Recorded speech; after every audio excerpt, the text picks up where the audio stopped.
Bueno, sean bienvenidos nuevamente. Vamos a comenzar la segunda sesión del encuentro de hoy, este Foro del Futuro, en el que estamos compartiendo ideas para construir este futuro. Queremos darle la bienvenida a aquellas personas que se integran a esta hora, en esta segunda sesión, y a ustedes que nos acompañan desde temprano. Muchas gracias por seguir con nosotros. Esperamos que el almuerzo haya sido de su completo agrado. En esta segunda parte tenemos ya a nuestros invitados que nos van a estar en algún momento más con nosotros para hablar de la perspectiva de planeamiento en Latinoamérica, la experiencia de Brasil y la perspectiva de planeamiento estratégico moderno. En primer término, se trata de Javier Medina Vázquez, que está con nosotros. Él es profesor titular del Instituto de Prospectiva, Innovación y Gestión del Conocimiento de la Facultad de Ciencias de la Administración de la Universidad del Valle en Cali, Colombia. Muchas gracias, profesor Medina, por estar con nosotros.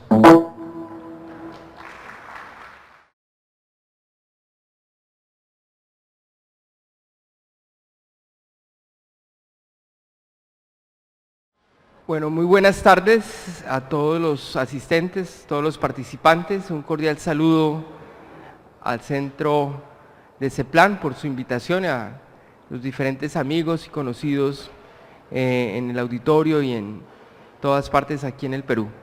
La conferencia que vamos a ver hoy tiene que ver con un tema fundamental, como es el avance de la prospectiva en América Latina y la necesidad de un cambio de paradigmas de planificación para el desarrollo en el siglo XXI.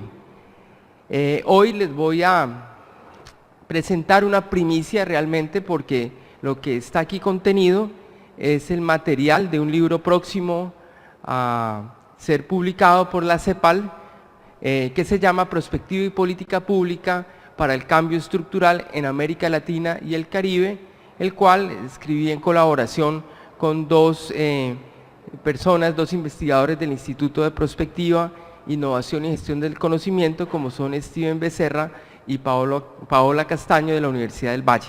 Entonces, me parece importante el primer mensaje que ustedes vean que lo que les voy a comentar tiene como respaldo este texto, que fue producto de una pasantía también en Santiago hace casi un par de años, y que fuimos elaborando y fuimos mejorando en el camino.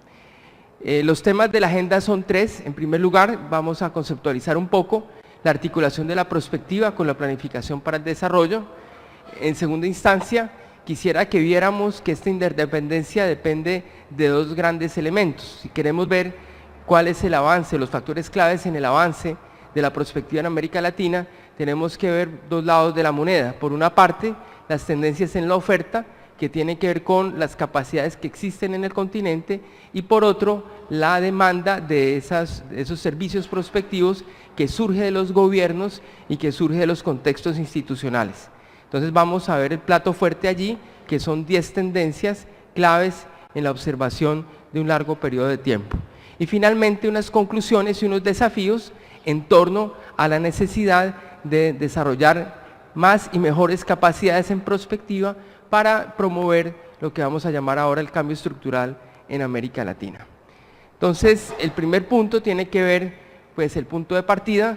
Voy a retrotraer aquí la exposición del doctor Anderson, cuando él se refería a la necesidad de que en el continente se entienda mejor la relación entre planificación y prospectiva, porque cuando hablamos de planificación para el desarrollo no estamos hablando de la vieja planificación de los 50, sino una práctica nueva que tiene los aprendizajes del pasado y que tiene muchos requerimientos presentes.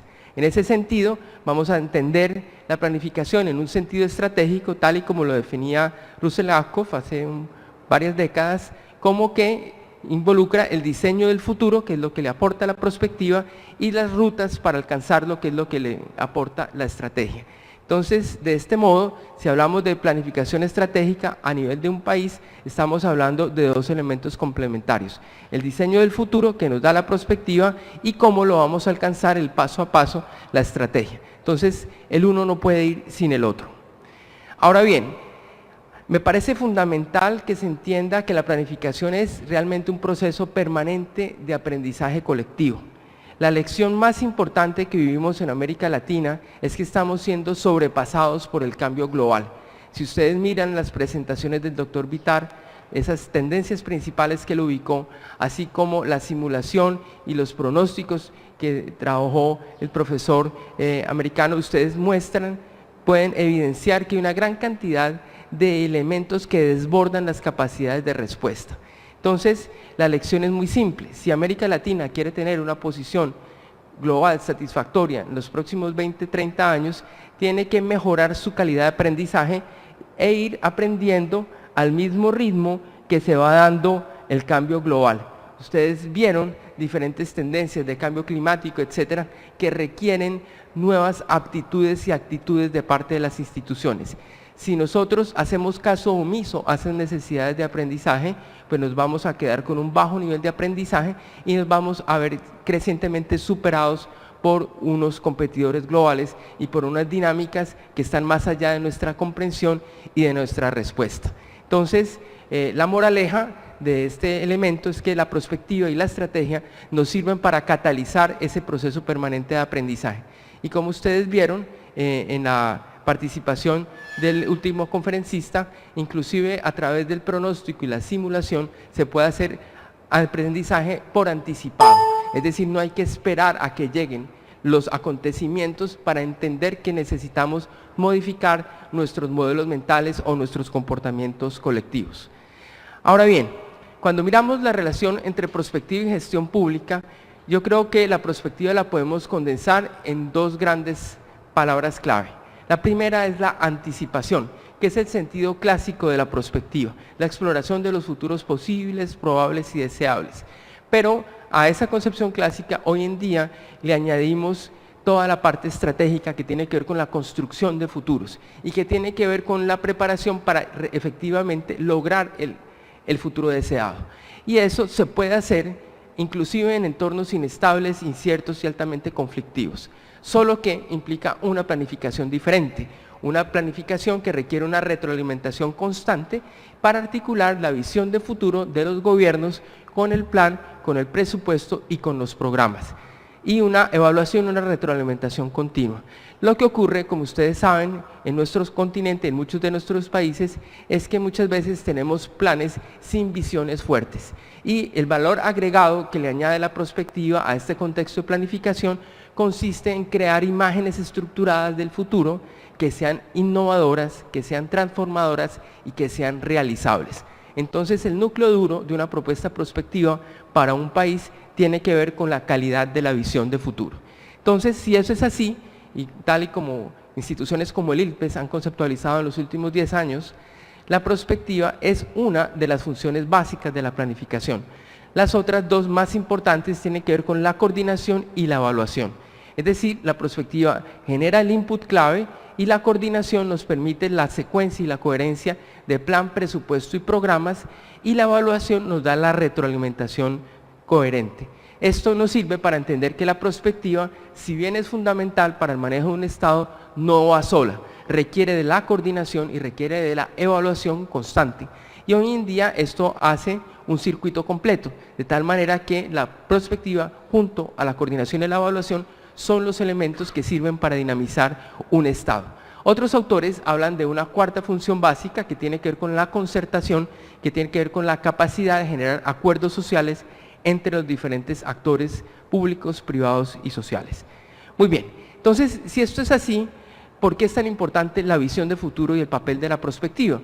Porque nos da el nivel estratégico de un país, nos da la visión macro, nos ayuda a ver el plan y la visión, y eso nos permite articular con el nivel meso, con el nivel micro. El nivel meso tiene que ver con los programas, con la parte regional, con la parte sectorial, y lo micro tiene que ver con el nivel de los proyectos, con el nivel operativo, con el nivel de lo puntual, por decirlo así. Entonces, para un Estado tener una visión de futuro es fundamental porque nos da la sombrilla que nos permite articular las iniciativas programáticas y operacionales. De tal modo que una visión de futuro se aplica a las grandes decisiones estratégicas, y estas tienen que ver con las decisiones que implican altos costos, altos impactos y efectos irreversibles para un país.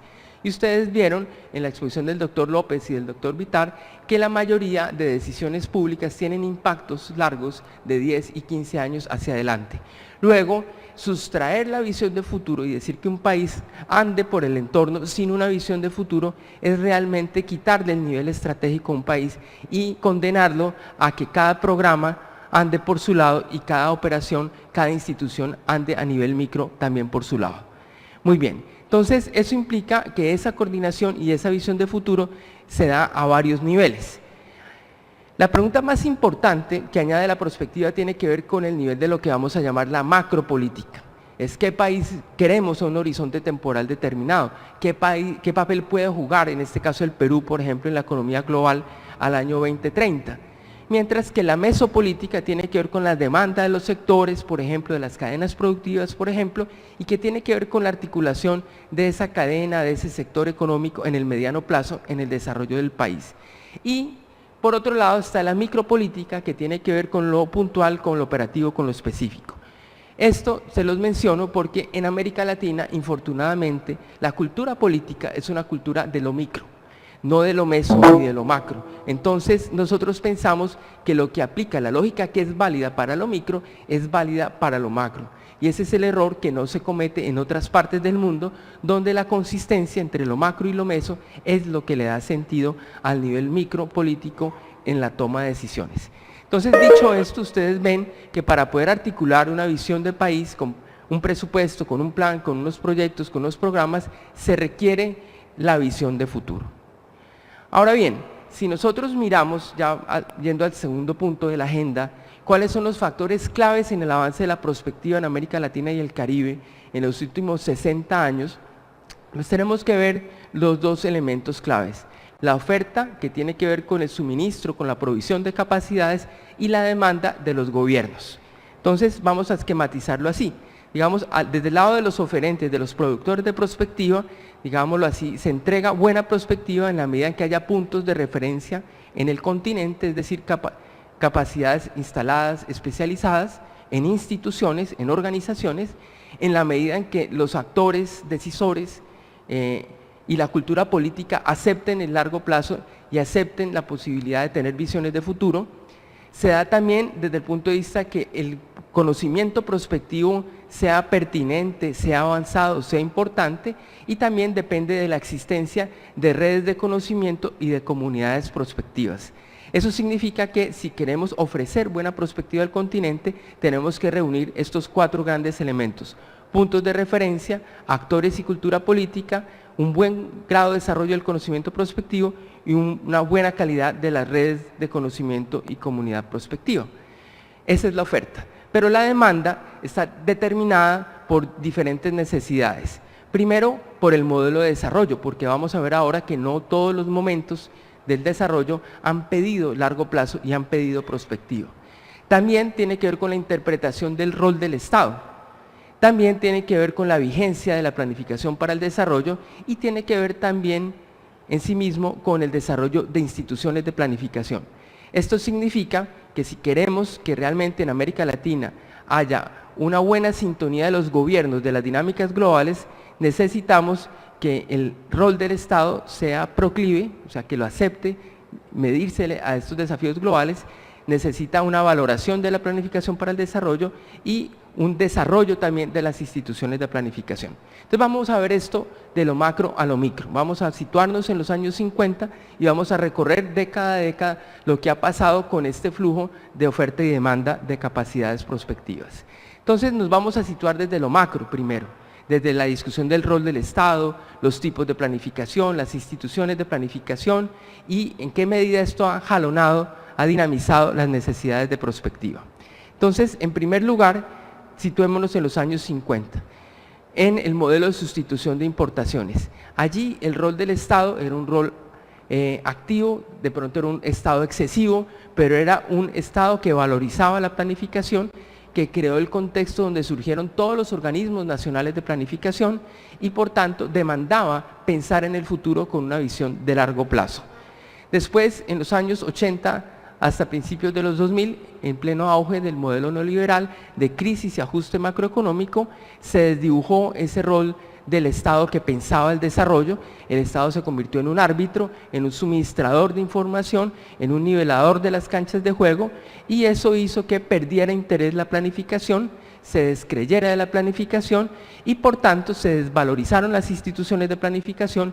Muchas de ellas fueron relegadas, fueron acabadas, o sus funciones pasaron a ser parte de las oficinas del presidente de la República o de los ministerios de Hacienda.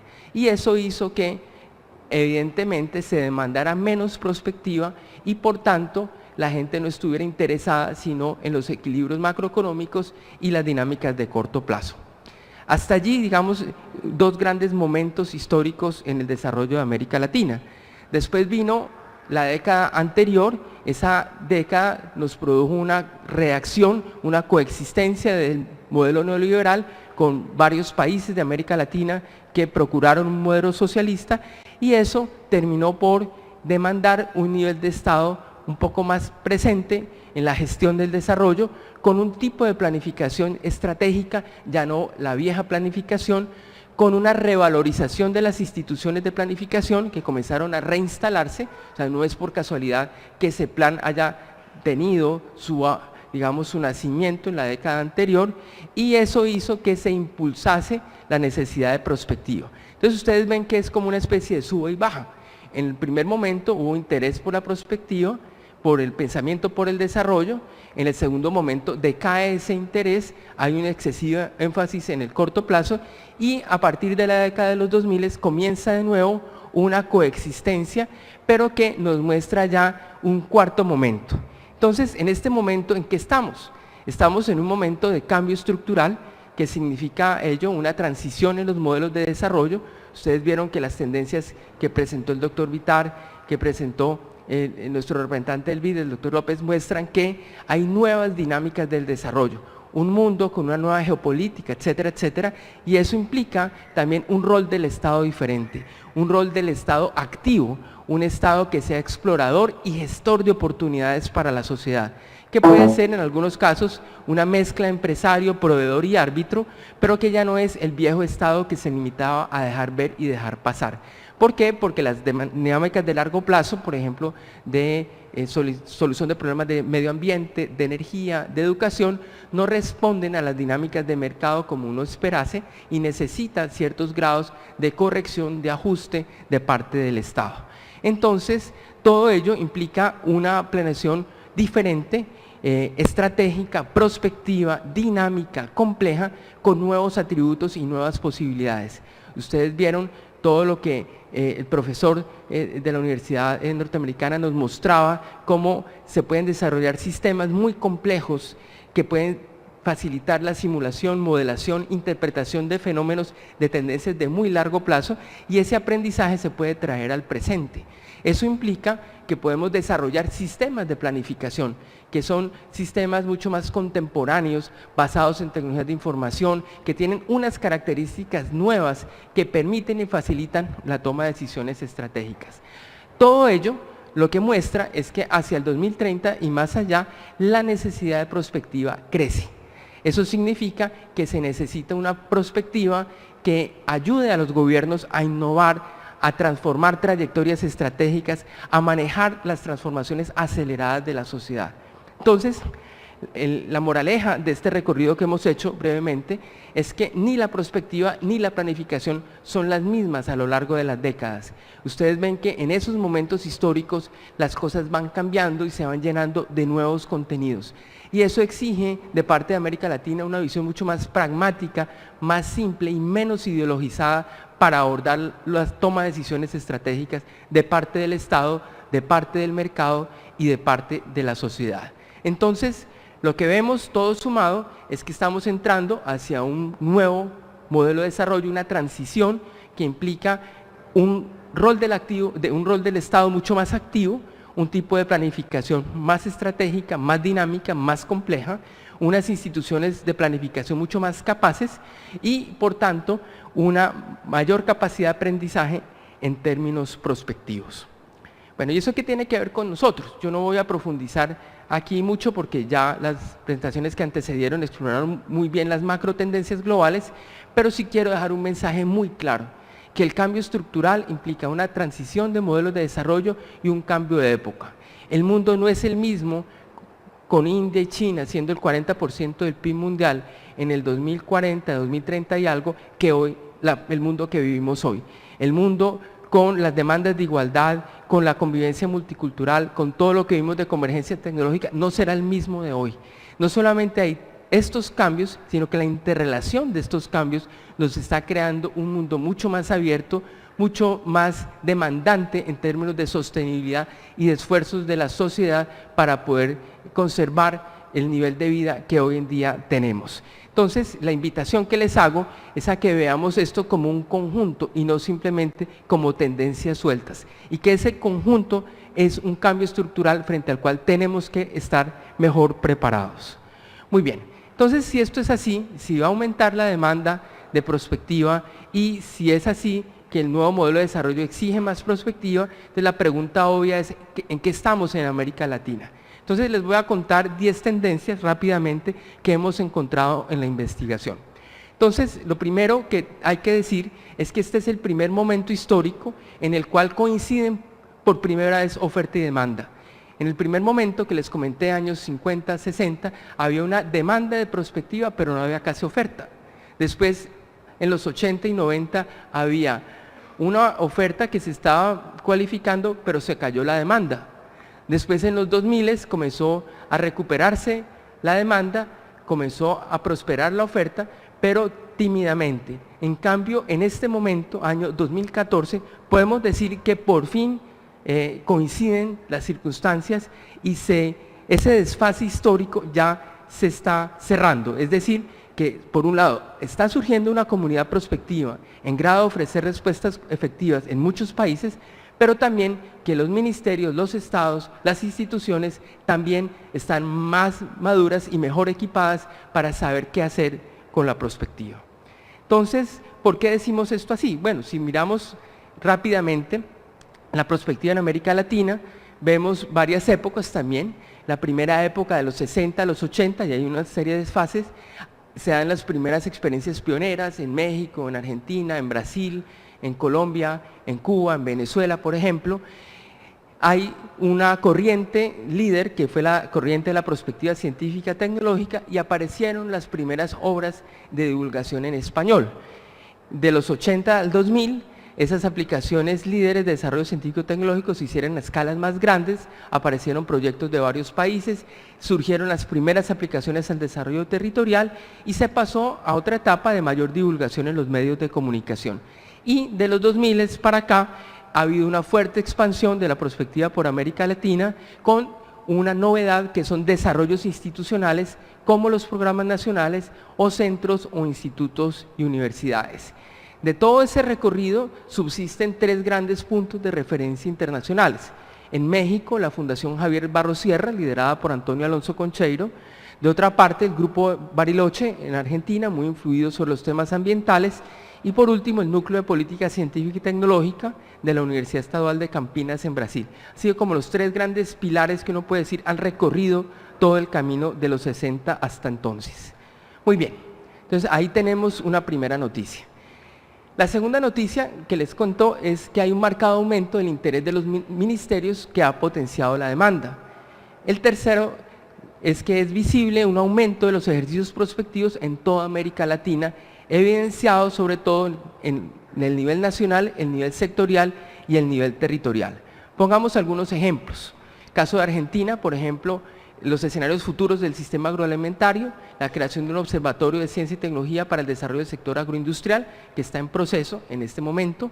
En Brasil, el caso que vamos a ver ahora con Lelio Fellows del Centro de Gestión de Estudios Estratégicos, que es un pionero de carácter global, tal vez el único que tenemos en América Latina de esa estatura. Y tenemos también experiencias muy sugerentes e importantes en Embrapa, en campo de biotecnología agrícola, en Embraer, en el caso de la construcción de aeronaves, y en Petrobras, por ejemplo, en la exploración de plataformas submarinas. Entonces, Brasil ha construido puntos de referencia con aplicaciones reales bastante importantes. En el caso de Chile, pues han habido muchas cosas, pero sobre todo quiero subrayar el interés por la prospectiva regional, la prospectiva territorial. También en el Ministerio de Hacienda se hizo el impulso a cadenas productivas, a sectores estratégicos. En la década pasada, en Colombia ha habido muchísima prospectiva científica y tecnológica, educativa y territorial, pero por ejemplo, hoy en día se trabaja con prospectiva y vigilancia tecnológica para el impulso de lo que llamamos los sectores de talla mundial, en el caso de Mincomercio y Colciencias. Colciencias equivale al Concitec de aquí del Perú. En el caso de Costa Rica tenemos la unidad de prospectiva del Ministerio de Planificación y Política Económica con ejercicios reales como la visión de largo plazo del 2030. México tiene también ejemplos de futuros del Sistema Nacional de Ciencia y Tecnología, visiones de país al 2030 y el caso emblemático de Perú, que es el Centro Nacional de Planeamiento Estratégico, que viene haciendo un conjunto de cosas importantes en varios niveles. Muy bien, entonces sí hay prospectiva en América Latina y la hay desde hace rato. Ahora, una cuarta lección es que si bien aumentan los ejercicios, hay un aumento lento pero progresivo de las capacidades. Eso significa el incremento de redes, de centros, de institutos, de laboratorios e instituciones universitarias. Y esto es vital porque si ustedes ven el trabajo de nuestro invitado norteamericano, ese trabajo implica un acumulado de decenas de años. Eso no se hace de la noche a la mañana.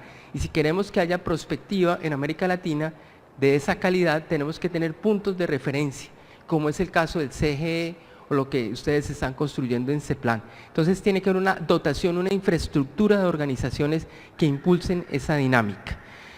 Pero cuando miramos en lo micro, ¿qué están haciendo esas instituciones? Podemos decir que lo principal que están realizando son visiones de país, que están consolidando el desarrollo de esas organizaciones y que se han dedicado a mapear experiencias significativas. Eso significa que hay una oferta atomizada, que hay muchas cosas, poco trabajo real en red, pero aumenta y se está cualificando la masa crítica de personas en el continente. Entonces es evidente que hay esa dispersión de temáticas. No podemos decir que en América Latina hay una gran fortaleza o una gran área de concentración, pero sí podemos decir que sobresale la prospectiva científica y tecnológica y que sobresale, por ejemplo, aplicaciones al desarrollo agroindustrial. Muy bien, entonces en el caso de las visiones de país, pues en una mirada panorámica y con diferente calidad, República Dominicana, Honduras, Guatemala, México, Costa Rica, Colombia, Ecuador, Perú, Chile, Brasil, Paraguay, Uruguay, Argentina, inclusive Jamaica, tienen iniciativas de largo plazo. Entonces también eso es una noticia para quienes todavía creen que en América Latina no se piensa en largo plazo. Ya hay mucha iniciativa en este sentido. Y el contenido de esas visiones se parece mucho a los elementos que encontró el profesor Vitar cuando él decía en qué puntos nos ponemos de acuerdo, que en la equidad, que en la competitividad, que en la sostenibilidad, etcétera. Todos esos rasgos aparecen en este número importante de visiones de futuro. Muy bien, entonces si miramos la lupa y entramos a esto de las formas de organización de la prospectiva, encontramos que un país puede tener a su alcance varias formas de organizarse. ¿Por qué es importante los sistemas de prospectiva? Porque entre dos países que tienen igual conocimiento, igual capacidad en manejo de métodos, el que va a tener mejor desempeño es el que esté mejor organizado. Entonces, ese es el problema de América Latina, que no ha logrado consolidar suficientemente organizaciones fuertes. Entonces, está condenada a rehacer su camino cada vez y a volver a empezar. Entonces, en ese camino, pues evidentemente el mejor organizado acumula y acumula, mientras que América Latina empieza y vuelve a empezar de nuevo. Entonces, eso es significativo porque necesitamos ganar en alcance y necesitamos ganar en desarrollo organizacional. Entonces, en este momento podemos decir que hay una serie de puntos de referencia en crecimiento en América Latina. Ya les mencioné la Fundación Javier Barros Sierra en México, pero también está el Instituto Tecnológico de Monterrey. Flaxo México tiene iniciativas, la Universidad Nacional Autónoma de México también, el Colegio de México también, está el Observatorio Cubano de Ciencia y Tecnología, en el caso de Colombia está Colciencias, está la Universidad Externado, está la Universidad del Valle, la Universidad Nacional, está todo lo que se ha hecho alrededor del grupo de universidades de Prospecta Perú, lideradas por Concitec, por Fernando Ortega, está lo que está haciendo CEPLAN en el Perú, está lo que hizo el Ministerio de Economía en Chile, está la Universidad Nacional de Cuyo en Argentina, el Ministerio de Ciencia y Tecnología en Argentina, está el Centro Latinoamericano de Globalización y Prospectiva. En Brasil tenemos también una serie de universidades en gran crecimiento, instituciones, inclusive en algunos momentos la Presidencia de la República en Uruguay también, así como el Ministerio de Ciencia y Tecnología. Esto significa que han hecho más de un ejercicio, que han venido tratando de interesarse por la prospectiva, de formar capacidades y de generar algunos tipos de resultados en forma consistente. Entonces vemos pues que el mapa ya se ha ido poblando tanto en visiones como en puntos de referencia, que son buenas noticias. Muy bien, entonces pasando a otro grupo de tendencias, la séptima es que también eso se ha visto acompañado de una diversificación de servicios de prospectiva. O sea que la masa crítica de personas que hacen prospectiva hoy en día está como en dos grandes corrientes. Por un lado, una corriente muy práctica, conformada por consultores, directores de proyectos, funcionarios públicos, gente de empresa, que se ha enfocado en el desarrollo de metodologías y la prestación de servicios a organizaciones para la toma de decisiones. Y por la otra, una corriente más académica, más teórica, que ha generado y sigue generando conceptos, investigaciones, pero que no necesariamente conducen a la toma de decisiones. Entonces, ambas corrientes llegan a los ministerios y los organismos de planificación están aumentando sus exigencias a estas dos grandes corrientes de gente que está haciendo prospectiva en América Latina. Entonces, tenemos una masa crítica que busca su inserción institucional, pero la demanda, los organismos de planificación no siempre les creen o no les creen siempre con el mismo nivel de calidad. Pero hay un avance significativo. Muy bien, la octava tendencia es que estamos viendo un aumento de la producción científica en los últimos años. Y eso es importante en México, en Brasil, en Venezuela, en Colombia, en Argentina, en Cuba, en Chile, aquí en Perú, etc. Pero el número de autores destacados por cada país sigue siendo realmente bajo. Entonces es una comunidad que hace muchas cosas pero no necesariamente las publica y genera sobre todo reportes de proyectos, resultados de investigación, pero no genera artículos para revistas indexadas. Entonces ahí tenemos un recorrido por realizar porque eso hace que esa comunidad de personas sea poco visible en el mundo. Es decir, la prospectiva en inglés en las revistas indexadas casi no existe. La prospectiva latinoamericana no es todavía suficientemente visible en el concierto internacional. Muy bien, la novena tendencia, que es una buena noticia, es que está aumentando en los últimos años el intercambio internacional. Esto es bien importante porque los organismos internacionales están invirtiendo en ejercicios prospectivos, están comenzando a patrocinar iniciativas y eso ha llevado a aumento de intercambios, sobre todo entre Europa y América Latina, donde hay todo tipo de redes en proyectos puntuales y eso ha servido para acelerar el desarrollo de las capacidades de América Latina. Entonces vemos publicaciones recientes, caso por ejemplo la del Dr. Vitar de Tendencias Mundiales y el Futuro de América Latina, publicada a dúo entre el Diálogo Interamericano y Colciencias, pero también tenemos el interés, por ejemplo, de la Corporación Andina de Fomento, que es un muy importante banco para el desarrollo, con textos como la Visión para América Latina del 2040, o CEPAL mismo, que está trabajando las brechas del desarrollo en una forma consistente, lo mismo que ya tiene un curso de prospectiva y desarrollo, y este año va a hacer 3 importantes seminarios. La segunda versión de prospectiva y desarrollo va a generar un seminario en agosto sobre prospectiva en América Latina y va también a hacer un gran seminario internacional para comunicar estas comunidades de prospectiva con las instituciones internacionales. Entonces son buenas noticias porque estas organizaciones internacionales exigen mucha calidad y también fomentan un rápido intercambio de iniciativas. De otro lado, también vemos la aparición de ejercicios continentales, como es el caso del Millennium Project, de la Visión de América Latina del 2030, e inclusive ONGs que se están preocupando ya por la construcción de visiones de país y la generación de instrumentos de diálogo social. Entonces, hoy tenemos un clima político y cultural mucho más favorable a la perspectiva y el pensamiento a largo plazo en América Latina.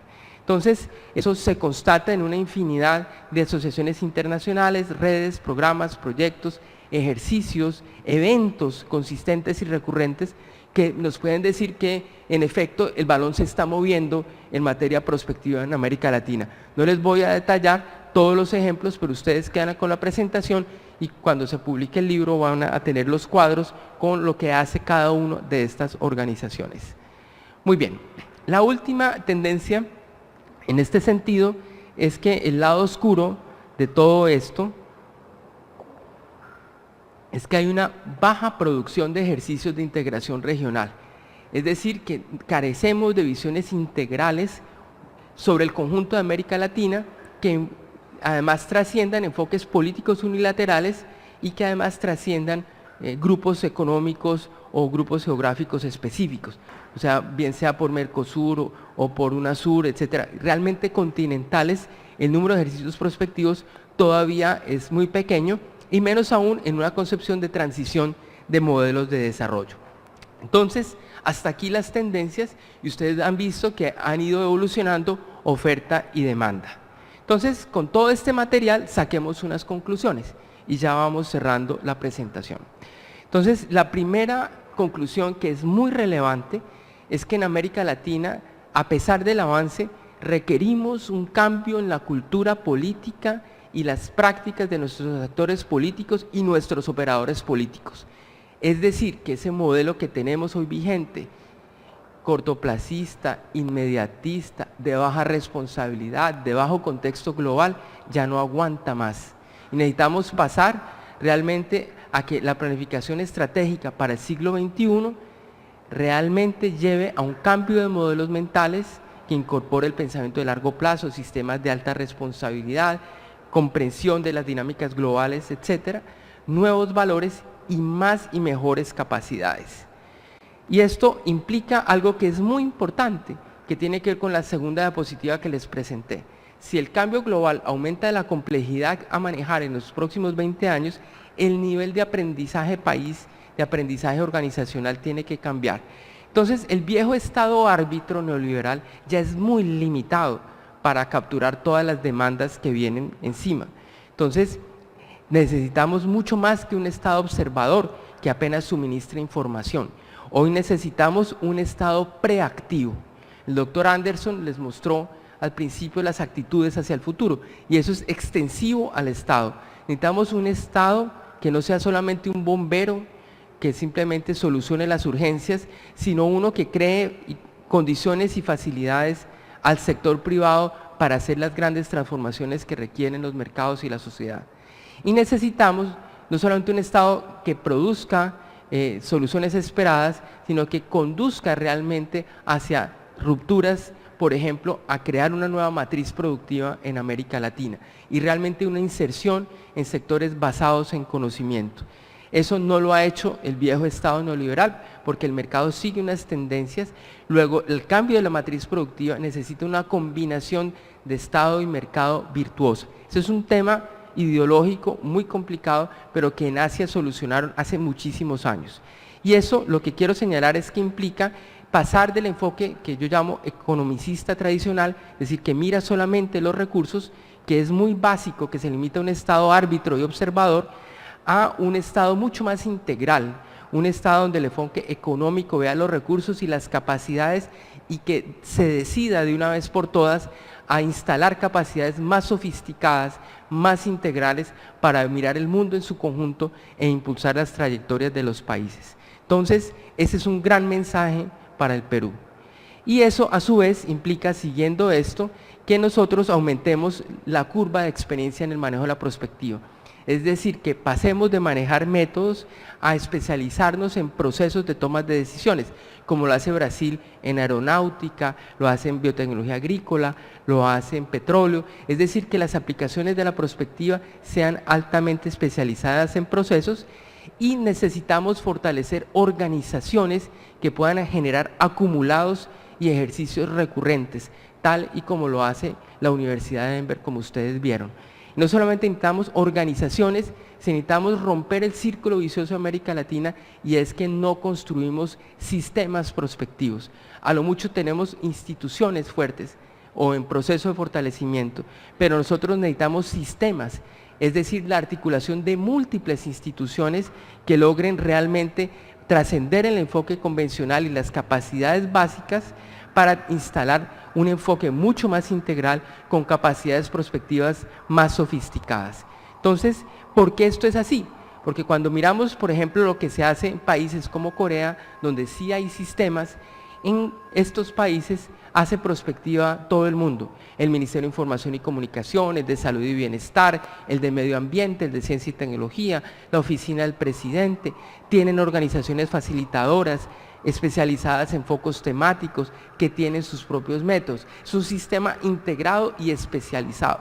Entonces, el triunfo de países como Corea tiene detrás lo que ustedes quieran llamar, como lo quieran llamar, política industrial o no política industrial, lo que sea, pero tienen prospectiva aplicada y recurrente en forma sistemática.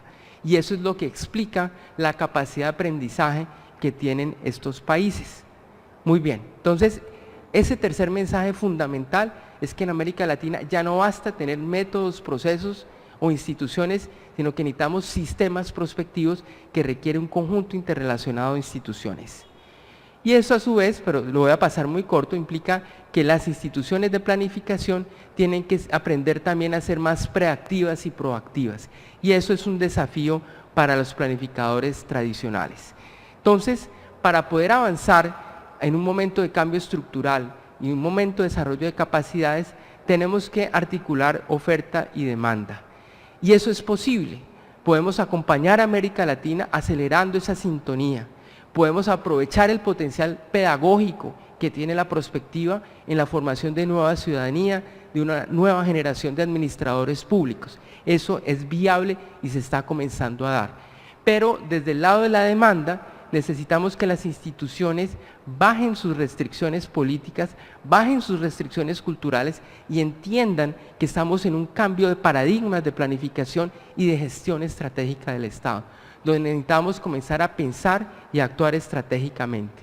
Y del lado de la oferta de capacidades, necesitamos que los prospectivistas mejoren su conexión con los dirigentes, con el sistema de toma de decisiones, y necesitamos también una comunidad prospectiva mucho más fuerte. De esa manera, mejorando los dos lados, oferta y demanda, creo que nuestros países van a estar mejor capacitados para ir hacia adelante. Entonces, las últimas conclusiones que nos muestran. Nos muestran que la prospectiva hoy en América Latina está transitando hacia una nueva fase, lo que yo he llamado en algunos textos una prospectiva de cuarta generación. Los años 50, 60 estaban muy encaminados hacia unas preocupaciones del futuro tecnológico, ese tipo de cosas. La segunda generación hace una comprensión del desarrollo, del cambio global. Desde los 90 estamos metidos en los temas de construcción de futuros, pero creo que ha llegado un cuarto momento. Y ese cuarto momento, que es el que viene hacia el 2030, tiene que estar enmarcado en la necesidad de innovación y de respuestas aceleradas al cambio global. Eso significa, por ejemplo, que el cambio climático, por poner un caso solamente, no da espera a que nosotros sigamos la inercia y los comportamientos habituales. Eso significa que el aceleramiento de las trayectorias tecnológicas en el mundo exige que los países latinoamericanos adecúen rápidamente sus sistemas educativos. Entonces se necesita innovación, o sea, nuevas respuestas y respuestas cada vez más aceleradas. Y eso demanda también una perspectiva mucho más flexible y mucho más abarcativa, más que una perspectiva limitada a la toma de decisiones, una perspectiva que nos ayude a entender el mundo, que es la función cognitiva, una función proyectiva que nos ayuda a imaginar el mundo de una manera más clara, una perspectiva educativa que sirva para que las nuevas generaciones rápidamente se pongan a tono con este mundo que se nos viene encima, pero también una función organizativa mucho más clara, de tal manera que los actores sociales se puedan encontrar alrededor de visiones de futuro, y una función democratizadora, porque también la perspectiva tiene que estar al alcance de los municipios, al alcance de las bases, al alcance de las personas, que puedan exigirle al sistema de decisiones que realmente se ocupe de aquello para lo cual fue elegido, que realmente piense en los estados y el futuro de las nuevas generaciones y no solamente en el corto plazo. Y eso exige, por tanto, y con esto finalizo, una capacidad de innovación de la comunidad prospectiva, una capacidad mucho más grande en la combinación de métodos. Ustedes vieron la riqueza de elementos que se da en la combinación, por ejemplo, de cosas como los métodos de modelación, simulación, más toda la caja de herramientas que ya tenemos. Una innovación en las formas de organización. Para mí, por ejemplo, es un orgullo que ahora Lelio muestre lo que el CGE hace en América Latina, porque nos muestra que en América Latina sí podemos tener esas escalas globales de organización. Y por último, necesitamos una mayor capacidad de evaluación de la misma perspectiva que hacemos. Es decir, tenemos que aplicarnos los mismos remedios y autoevaluarnos, y los prospectivistas mejorar también nuestra capacidad y nuestros resultados. Entonces, todo esto sumado nos hace ver un mensaje optimista al final. O sea, este es el primer momento desde los años 50 acá que ya tenemos interés en la prospectiva por parte del sistema de decisiones y tenemos gente formada que está haciendo cosas relevantes. Pero nos falta que esos dos mundos se articulen y que se acelere esa interacción, a fin de que podamos realmente poner en América Latina en un contexto global y que realmente la prospectiva y América Latina sean respetados en un contexto global. Esos son mis mensajes. Muchas gracias.